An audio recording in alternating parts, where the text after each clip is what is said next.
TIAA is on a mission. Why? Because 54% of Black Americans don't have enough savings to retire. So in collaboration with big-name artists like Wyclef Jean, TIAA released Paper Right, new music inspiring a new financial future. With 100% of streaming sales going to a nonprofit that teaches students how to invest. Stream Paper Right now and help close the gap.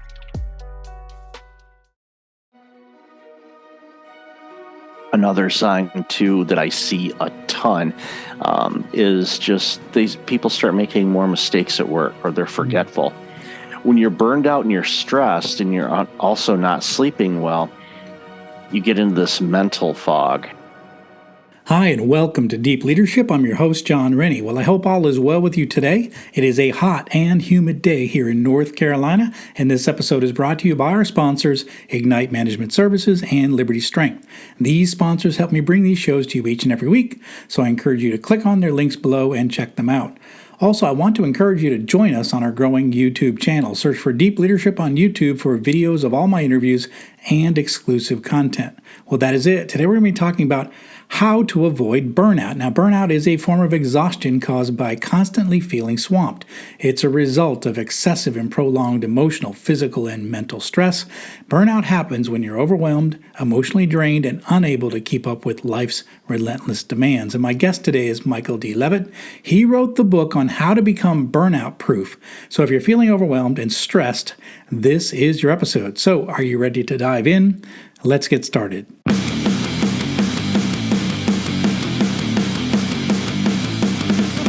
Welcome to Deep Leadership.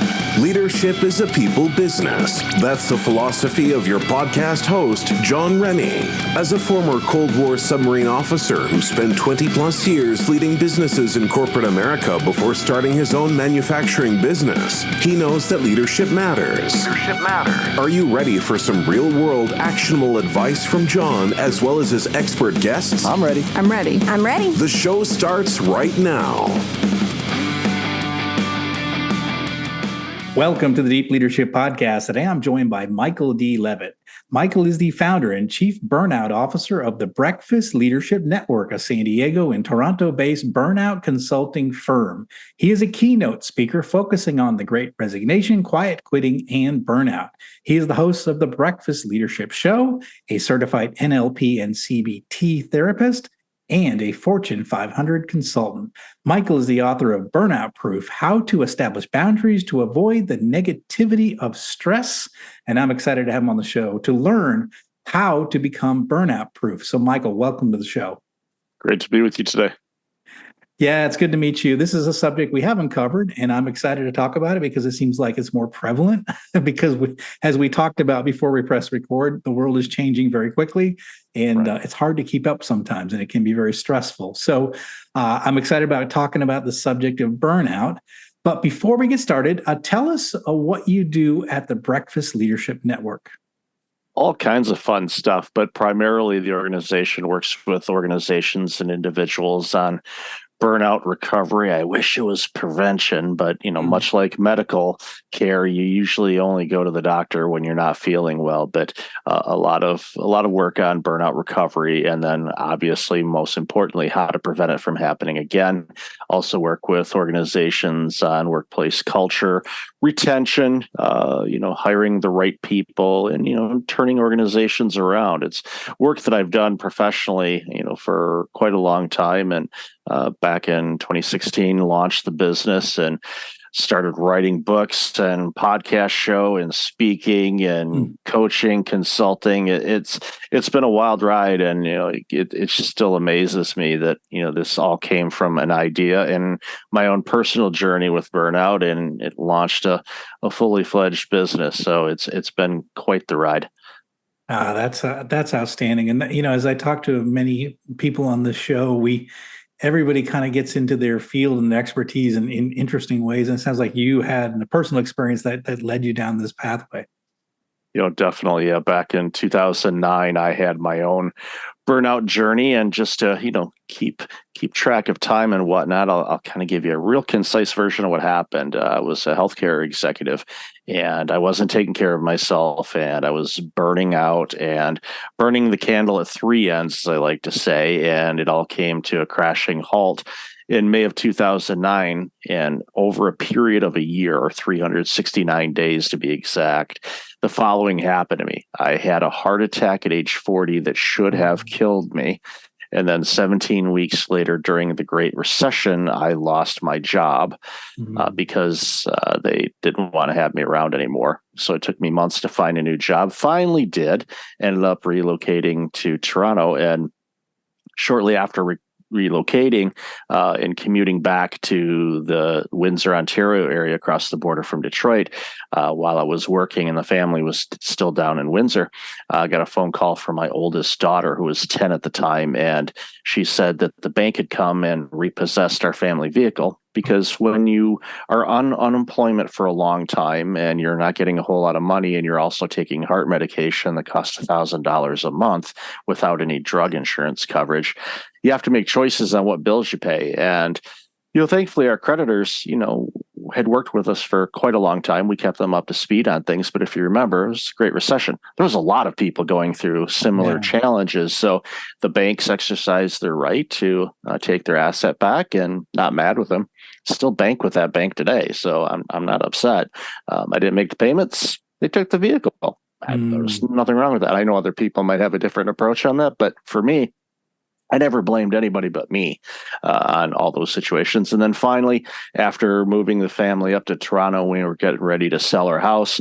The bank decided to do that for us and foreclose the home. So that was all in a year. So heart attack, job loss, car repossession, home foreclosure, all in a year. And all those things happened to me because I was burned out. I wasn't making good choices at work. I wasn't taking care of myself.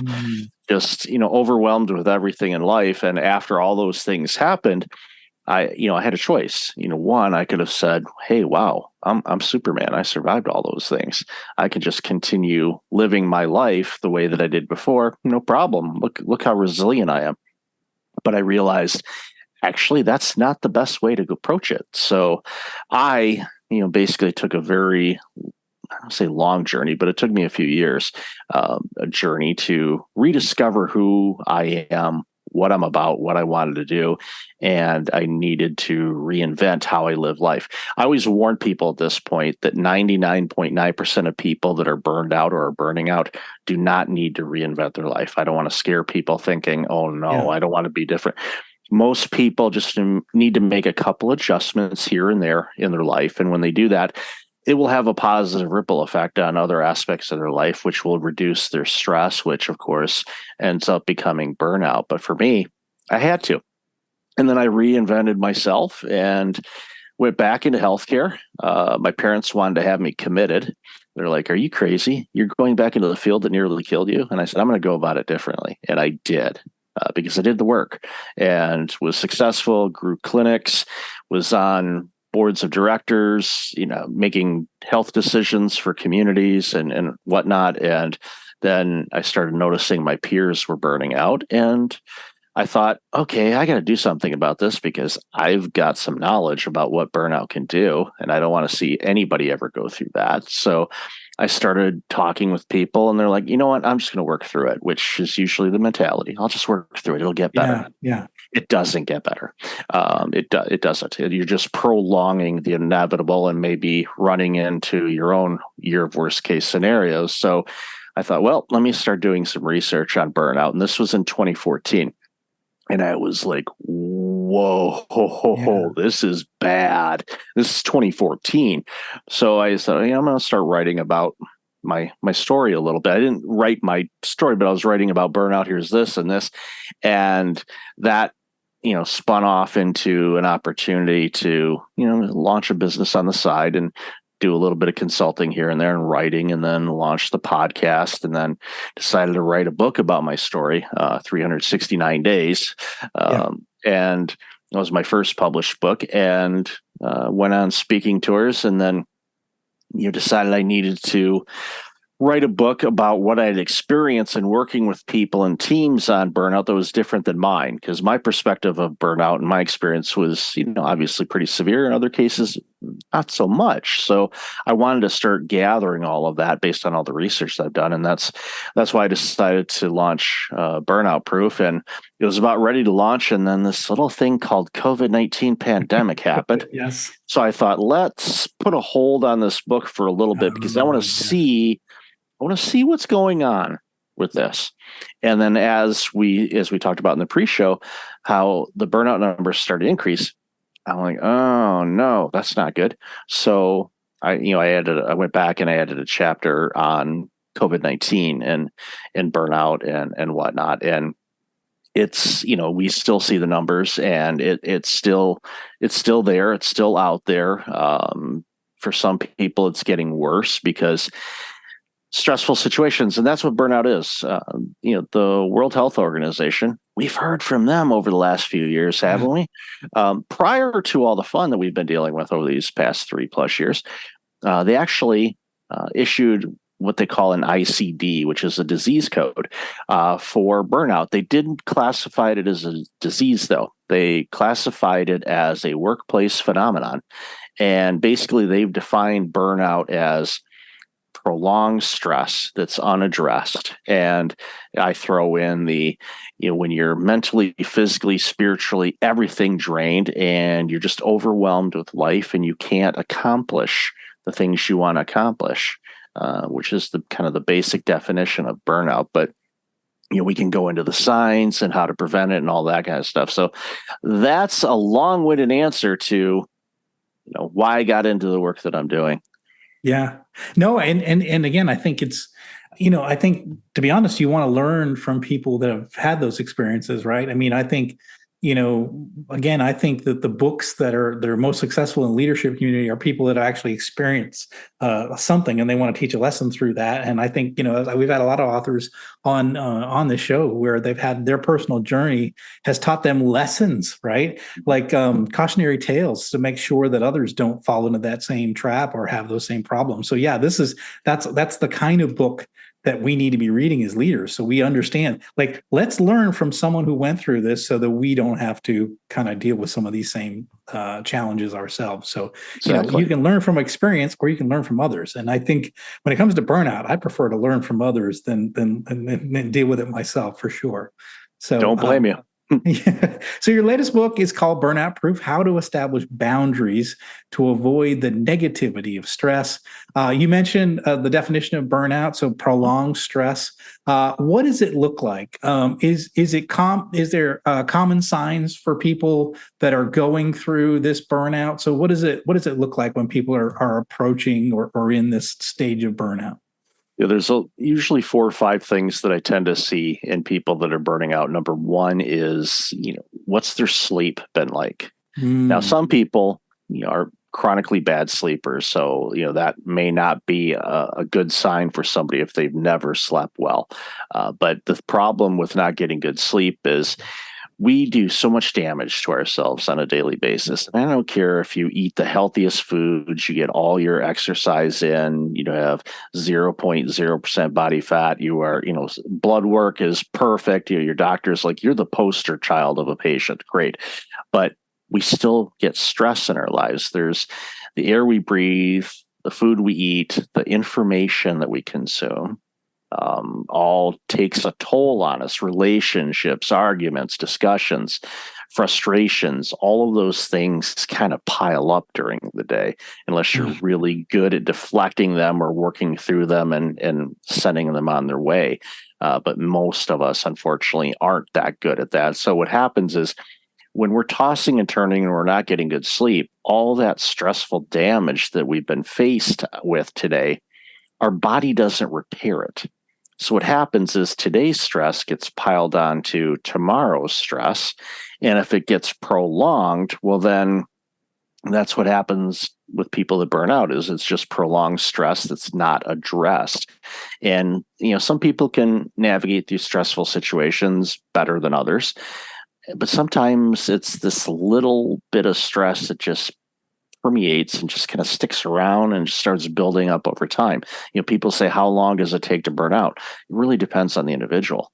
Some people can burn out pretty quickly. Some people could take a few years. Like in my situation, it was almost 3 years before it finally came to a head. But in looking back at it, there was ingredients in play for quite a long time, and I was just able to navigate through it.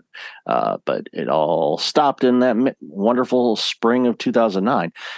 But at the end of the day, sleep is definitely one of those things that if you can focus on getting good sleep, then you can repair the damage that you did today, so you have a better chance of dealing with stress. Because when you feel better, and you have more clarity and awareness, you can avoid stress in many ways, or at least navigate around it or deal with it better.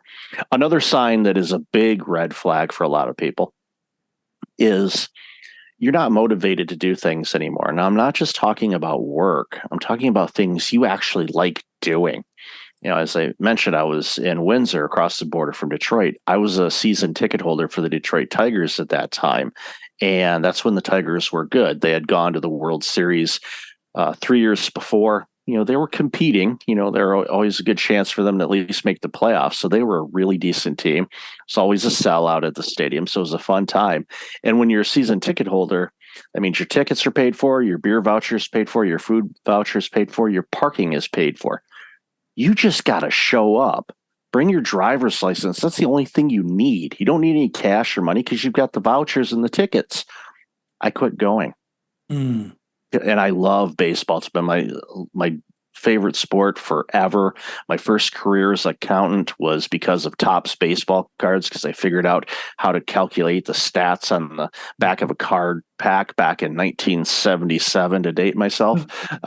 So I figured out how to do that, with pen and paper. I didn't even use a calculator.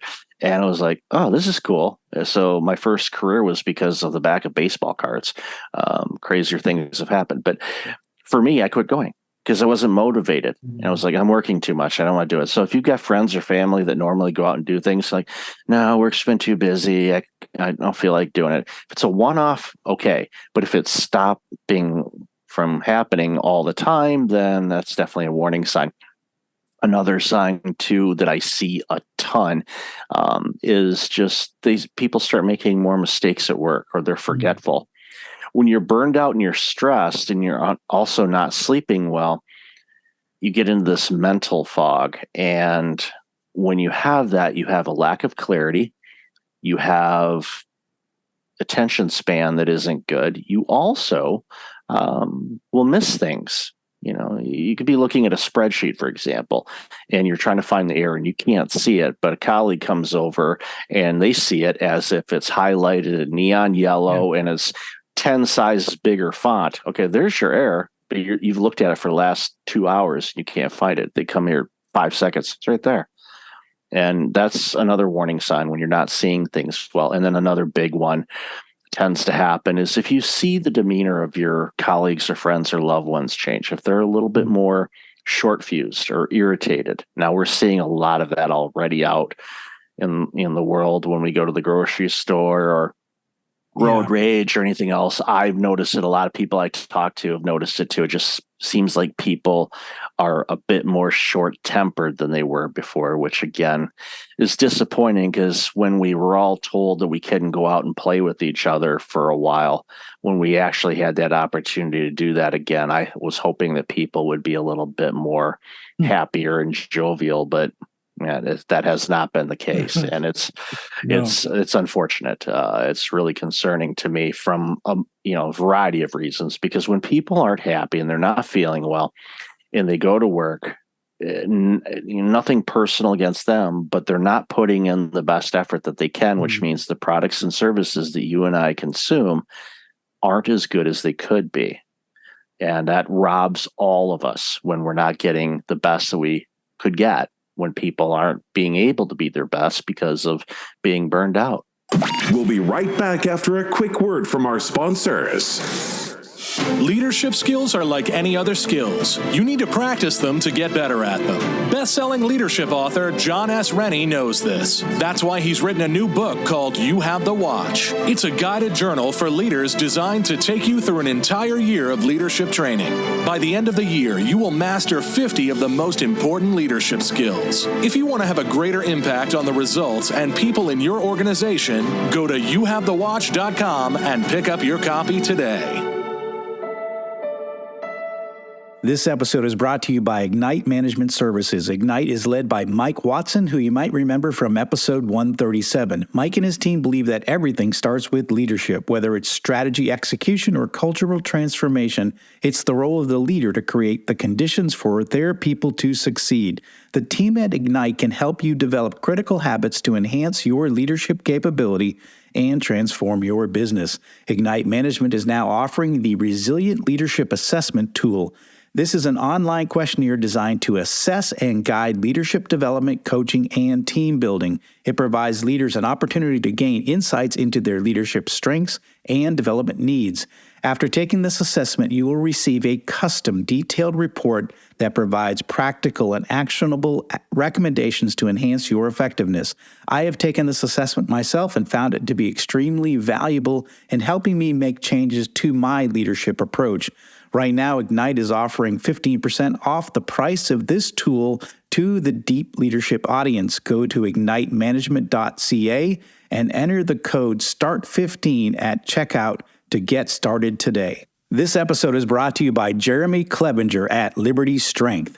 As a high-performing leader, you know that leadership isn't about telling people what to do, it's about leading by example. And for most people, the one area that they are lacking when it comes to leading by example is their health and fitness. By improving your health and fitness, every other area of your life improves. Your energy skyrockets, your sleep improves, your confidence increases, and more. But how can you get and stay fit as a busy leader? Well, you do what you've always done. You hire the best people for the job. Don't struggle on your own. Put Liberty Strength in your corner. Jeremy and his team will work with you to take your physique, mindset, nutritional habits, and more to the next level with his step-by-step, all-inclusive coaching program. I've worked with Liberty Strength for the past 2 years, and I'm in the best shape of my life, and I'm still hitting strength personal records at 56 years old. If you want to step up your game, reach out to Jeremy at libertystrengthtx.com to find out more and get your initial consultation scheduled with him today. One of the things you said, and it got me thinking too, is you talked about inputs. So you mentioned, information. How do you, what are you filling your mind with every day? You mentioned food. You mentioned air. You mentioned sleep. A lot of those are inputs, and it's almost like if you put poisons in, you're going to get, getting a poisonous output. So it's almost like you've got to, keep control of what you're feeding your mind, what you're feeding your body is going to. So if you're eating a lot of junk food, if you're watching the news and the 24/7 news cycle where everything is a disaster and a problem, right? I think that seems like that adds to the stress and it doesn't relieve the stress. Whereas maybe reading a fictional book or going for a walk or, doing something that gets you away from that negative inputs is probably helpful, I would imagine. Oh, definitely. It's definitely things that, people should, focus on doing things that they enjoy doing. And consuming the news all the time, it doesn't matter what flavor you watch, whether it's CNN or Fox or MSNBC or Newsmax or whatever, they're all the same. They're all sensational, because that's what drives people to watch, which boosts ratings, which boosts ad revenue. I had, and I know a former producer at one of those cable news places, and he said that in their production meetings, they would look at a story and they say, that's not sensational enough. It's like, it's supposed to provide news and information, but it's providing based on true events kind of thing. I'm not saying that they're lying, but sometimes there's some exaggeration of things that gets people upset. And what happens is you carry that. If you like one political party and you hate the other campaign or party or whatever, when that other person comes on the screen, if you really don't like them for whatever reasons, you tense up, you get angry. What does that do? Just think about that. Think about getting angry for a minute and just kind of notice on how you feel. You're feeling tense. And if that's going on throughout the day and you're watching a 30-minute news segment, or you're watching it for, the local news comes on at 4 and you watch it until 7, and then you watch Jeopardy for half an hour, then the news is back on again. You're watching maybe 6, 7, 8, 10 hours of news a day potentially, or you have it running in the background. You're consuming a lot of negativity, and that's going to take a toll. I don't tell people to live in a cave and don't watch the news. I do say have some boundaries around what you consume. Understand what's good for you. The information you consume, limit it. You don't need to watch 12 hours of news. Figure out what you want to know about news, weather, sports, whatever, and get that information, and then step away from it and go back to doing things that are good for you, or that are work related or relaxing, whatever. Figure out what those things are and make sure you do them, because when people burn out, they cut those things out, and it just takes a negative toll on everybody. Yeah, absolutely. I know for me personally, I stopped following politics when Trump and Hillary were running against each other. That's when it got to the point where I was like, I can't take it anymore. And I completely unplugged from American politics. And I was kind of a little bit of a political junkie. I was always kind of following what was happening. But I unplugged, and that's probably the best thing that's ever happened to me. Like, I don't really know day to day what's happening in the political, arena. And I think it's better. It's almost better. It's more healthy. A lot of times someone will say, "Can you believe this happened?" I'm like, "What happened? I didn't even hear about it." Yeah. So it's a kind of there's almost an ignorance is bliss kind of thing. I don't know if that's true, but for me personally, I don't have to worry about that. It's almost like I let go of that stress. I was like, this is causing me too much stress. I let go of it, and now I don't worry about it. And I think we have to find, again, healthy alternatives. Don't eat the junk food, eat the fruit, right? I think that's the same thing with the information that's coming in. Don't eat the junk, consume content that is uplifting and it's going to help you versus going to make you stressed. Exactly. Write down, something that Brian Tracy and Jim Rohn both, and other influential leaders in our history have all said, have goals for your personal life. Write them down every day. Don't just write them down. So, okay, this is my goal. And great. No, literally take time and take 5 minutes to write them out every day, because there's something about handwriting them out that commits them to part of your brain where you're going to okay, that's a motivating factor for me to get closer to that step. There's goals that I've written down and I look at them like, wow, I should check that off. I've accomplished that. But it's still, I write it down because you made it, and it re-energizes you to the point where you change your focus on external things that are just noise and political campaigns. I know you haven't watched much, but it's pretty much now 5 seconds after they declare the winner of the 2020 election, the 2024 campaign has begun. It's starting, yeah. And it's like for me, and this is the only political thing I'm going to say on anything, is study all the candidates, especially if there's just 2 on the ballot, 2 main ones. What are your beliefs as an individual, your causes, environment, healthcare, education, the big items and small ones. Find out, and there's ways to do that, find out where each candidate stands on those things, and then, go with your gut and your choice of who would likely implement those things to move those things forward. That's how I approach things, and that's where I'm going to stop, because otherwise... You don't need to watch a 24/7 news cycle to do that, to do a little research. No. Right? Figure out as an individual what's important to you, not what the news is telling you is important. Yes, exactly. Figure out what's important to you and your family and your kids, your grandkids, or your community, and just figure out who the best candidates are to do that. And if they're not there, then start demanding your Congress people to start focusing on those things to improve your community, because that's why they're there. Yeah, absolutely. Absolutely. You talk about establishing boundaries. I was curious about that. What does that look like? How do we do it, and why is it important?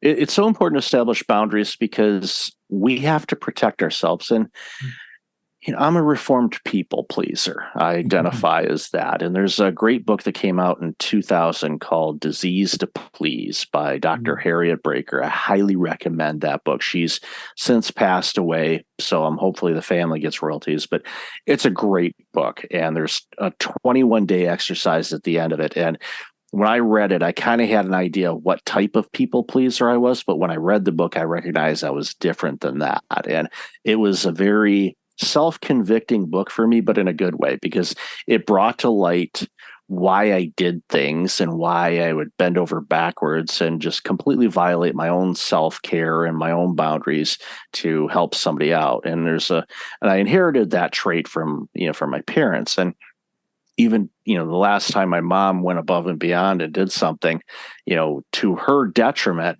I finally told her, I said, Mom, you got to quit cutting off your feet to give somebody shoes. Give them shoes. You keep your shoes. You got to take care of you first. The airline's oxygen mask on first before you help any else. It's the same thing. We have to take care of ourselves first. And that can be hard because, especially if we've grown up in you help out others before you're said. No, it's in religions or, the talk about that too. But you have to take care of you because no one else will. You have to take care of yourself. I think of one of the popular leadership styles is servant leadership, where you're sort of putting people above yourself. And I see that talking with a lot of pastors and people in the Christian community, for example, there is heavy burnout in that leadership, in those leadership ranks, because of this idea of trying to take care of everybody and not yourself. And I think that if you do that, if you can't do that for the long term, and I think that's why it's important self-care is essential. If you want to be a great servant leader, serve yourself and serve others. You can't just serve others. Like you said, cut off your foot to give somebody a shoe, right? That's ultimately going to be a short career. Yeah, absolutely. Yeah, it's a case of, if you take care of your best self, then when you do serve, they're getting a much better version of you than they would have otherwise. And you're still taking care of yourself, but you're helping, and you're actually better at it than you would be otherwise. Do you talk about in the book self-care items and ways that we can take care of that? So what are some of those that we should be thinking about from a self-care standpoint? Yeah, definitely. You got to make sure that you get good sleep. And instead of spending money on that brand new 8,000-inch television to replace your 6,000-inch television, invest in a good bed and good pillow and good bedding. Find the mattress and the comfort that feels good to you. Because think about it. Where do we spend the most consecutive hours of our day in one spot? Where we sleep. Right. And if we get good quality sleep, that helps you navigate around or through stressful situations easier because you're rested, you're prepared. You know this from your military training and service. When you're going into battle, what do you want to be? As prepared as you possibly can be to be successful. The athletes do it. We should all do it. How do I make sure that I am the best version of me tomorrow? Well, I know what I got to do today in order to make that happen tomorrow. From just making sure I'm taking care of myself, eating the foods that I know are right for me, and avoiding the foods that aren't as best I can, and just keeping track of things and doing the things I want to do, keeping track of my to-do list, accomplishing things. Check those things off that you do, even if it's little. There's something about accomplishing something. You feel good. You're like, I did that, got that done. It's just, reinforce yourself of, just doing good things that are benefiting you, which of course benefits others. And when you do that, it makes your life so much better. But yeah, there's all kinds of examples in the book and whatnot. Yeah, you keep talking about sleep, and I keep thinking that is like the one thing I stink at. So I'm a 4 a.m. guy. I like to get up early. I like to get a lot done. I don't get enough sleep during the week. I know that, and everything I've ever read talks about the importance of sleep, and it's just an area I don't I don't focus enough attention on. But so you're giving me a good reminder, because I had one of my employees today said, like, how much sleep do you get? I said, well, last night I went to bed at 11:30, got up at 4. And he's like, that's not enough sleep. You need more sleep. And I'm like, yeah, I know that. But it's interesting that there's part of me is the idea of like wanting to get more done. So I get more day if I sleep less at night. But I also realize, like you say, that puts a toll on your body. You don't get enough time to reset. And we were talking about the military. We never got enough sleep in the military. We were always up, and I maybe it's bad habits I picked up when I was in the military, which is I just need a nap and I'm good.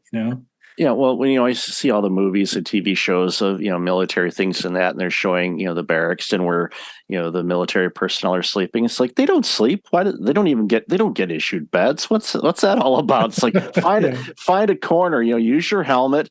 If you take off your shirt, you can wrap the helmet a little bit so it gives a little cushion. Oh, no, seriously, military guys we can sleep anywhere, and women too. We can sleep anywhere. I make a joke. I said I can sleep on a ladder. I mean, I don't. But I think. But to your point, I shouldn't be doing this. I should be getting a good 7-8 hours of sleep and then really reset my body for a good day. It's one of the areas I just have never. I've done a lot of great things for self-care, but that's one I've never done a good job at, especially during the week. I do a better job on the weekends. Well, I think too, one of the things is you mentioned about you want to get more things done. You just have to look at, okay, what are those more things? What of those things? Are there any things that could be delegated or deferred or deleted that's not moving your initiatives forward? It's like a real quick example is like you list out 10 things on your to-do list. It's like you look at them and you go, okay, what of these 10, pick 2 that's going to make the biggest impact on your initiatives, your goal, what you need to accomplish this week, whatever. Focus on those 2 first and do everything you can to get those things done as quickly as you can.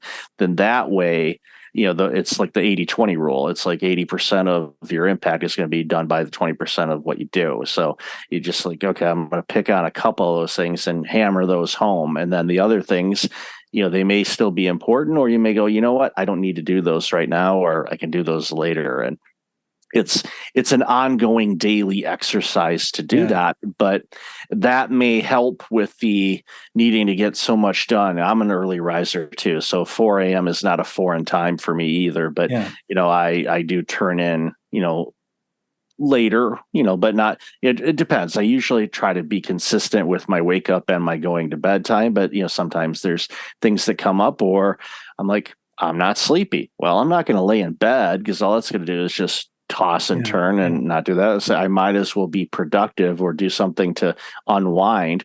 But eventually, it's like, okay, I'm ready to go sleep now, and I still get a decent night's sleep. So, and just figure out what the best sleep is for you, where you feel it, and just document it. Figure out how you feel. Like, okay, do I feel good today?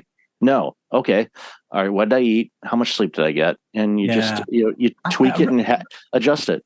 I love that this idea of self-assessment. We as leaders are good at that, right? We're good at assessing the business and say, okay, well, this isn't working. Maybe I need to adjust this. What levers do I need to pull to get the business in optimum performance? Is it people? Is it a process? Is it a pricing? Is it a customer's more time with marketing? And so we're always doing that as leaders, right? So, but you're saying do it for yourself, like actually notice what works, what doesn't work, what levers can you pull in your life to reduce that stress, reduce that anxiety, and to get your body to be able to be recharged, refreshed, and ready to go every day. And what's derailing you, instead of waiting till you reach that burnout and have some sort of catastrophic failure, what can you do to self-correct on a daily and weekly basis? I think that's what you're saying. And I really like that. Yep. It's just little adjustments along the way. Like I said before, will make a big, big difference. And you just start in one area that you think that you can be successful at maybe adjusting, and you do that. And then from there, you can, take stock and go, okay, where we are now, where are we at in the campaign? Where are we at in this initiative, and adjust accordingly. But again, with clarity, you'll see things clearer. Because if you don't have any clarity and your head's in a fog, you're not going to be able to see things as clear as you need to. Yeah, absolutely. So this has been interesting. I mean, there's a lot of things that are in here. I think we all are dealing with prolonged stress, and we are dealing with a lot of these issues, especially coming out of the pandemic. I think it hasn't, if anything, it's gotten the pace of change is continuing to increase. So a lot of people are dealing with these issues, and this book is going to be helpful to them. What final message would you like to leave with our listeners on this subject of burnout? It's something you don't want to stick around with. For me, it was really catastrophic. I wouldn't wish that upon anybody. People that I love, I don't hate anybody, but there's people that may not like me as much as I like me. But you just want to make sure that you take care of yourself first. Do things in life you enjoy doing. Make sure you schedule those things like you would schedule a meeting or appointment. Schedule those things in life you enjoy doing. Make sure you do that every week, and it'll go a long way in helping you prevent burnout. Oh, fantastic. So listeners, the book is called Burnout Proof, and highly recommended. This is definitely an issue that we're all dealing with in this modern era that we live in. Change comes quicker and quicker.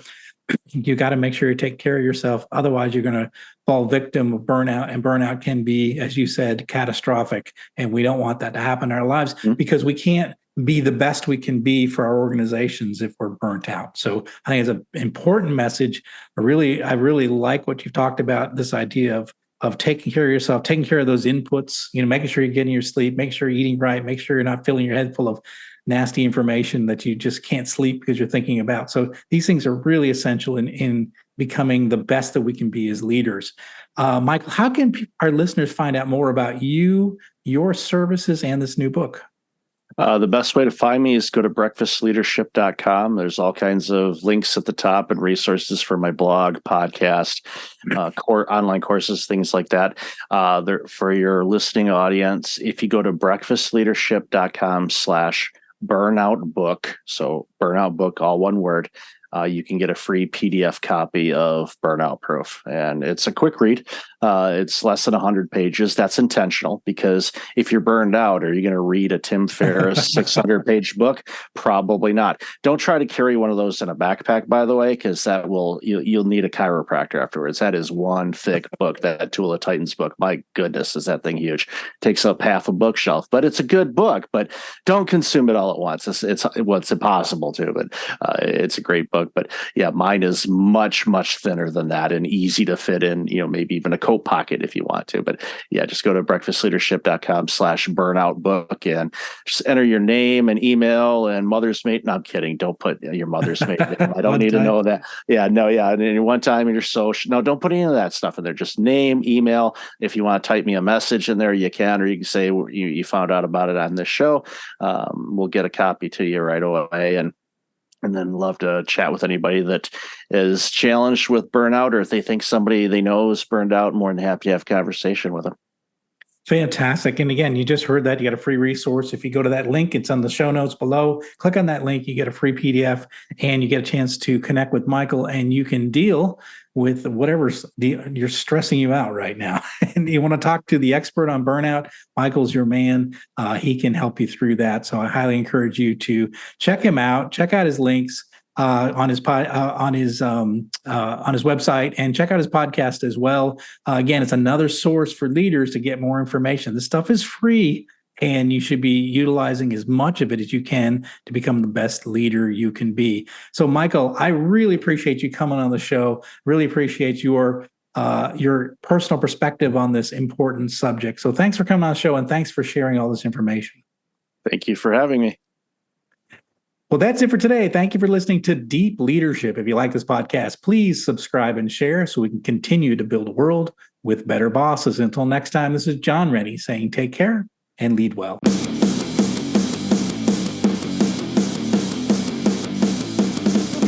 Thank you for listening to Deep Leadership. Thank you. Thank you. Thank you, thank you, thank you for all you do. We hope you enjoyed today's episode. For more information and updates, please visit our website at www.deepleadershippodcast.com or johnsrennie.com. Until next time, take care.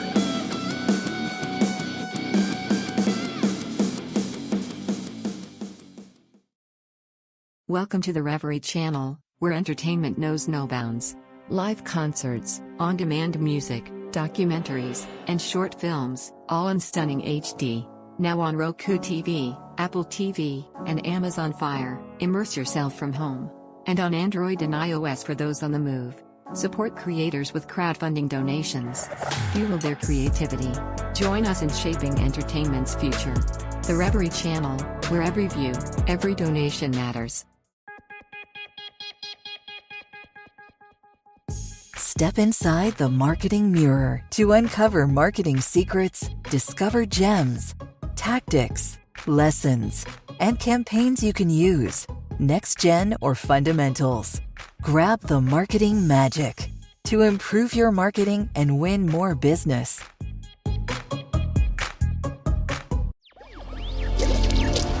Electric acid.